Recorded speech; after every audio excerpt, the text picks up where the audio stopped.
নমস্কার বন্ধুরা, জয় মা। সবাইকে স্বাগত আমার ছোট্ট আরেকটা মিনি ব্লগে। সকলে কেমন আছো? আশা করি মায়ের কৃপায় সকলেই ভালো আছো, আর আমিও ভালো আছি। এটা মৌনী অমাবস্যার ভিডিও, তোমাদের সাথে একটু শেয়ার করলাম। তো এখানে আমি ফুলের থালা, ফলের থালা সমস্ত কিছু রেডি করে নিয়েছি, আর এখন তোমাদের মাতৃদর্শন করাচ্ছি। তোমরা মাতৃদর্শন করো।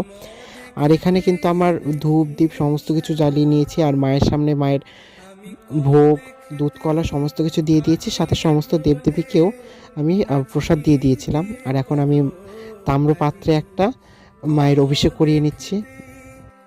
আর বন্ধুরা, আমি কিন্তু এখানে তাম্রপাত্রে স্নান করাচ্ছিলাম হচ্ছে দুধ, চন্দন মিশ্রিত জল আর প্লেন জল দিয়ে। আর এই জলটা কিন্তু পরে আমি শীষ বৃক্ষে দিয়ে দেবো। শীষ বৃক্ষে যেহেতু আগেও আমার জল দেওয়া হয়ে গিয়েছিল। আর মায়ের অভিষেকের পর, মায়ের ভোগ নিবেদনের পর এখন মায়ের আরতি সেরে নিচ্ছি আমি। তো তোমাদের সাথে একটু শেয়ার করলাম।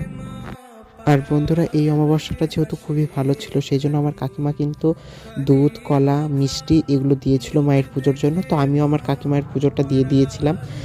আর এখন তোমরা ভোগ দর্শন করো আর মাতৃ দর্শন করো। আর বন্ধুরা, তোমাদের যদি ভিডিওটা ভালো লেগে থাকে লাইক, কমেন্ট, সাবস্ক্রাইব করে দিও। আর দেখা হচ্ছে পরে কোনো একটা ভিডিওতে। জয় মা।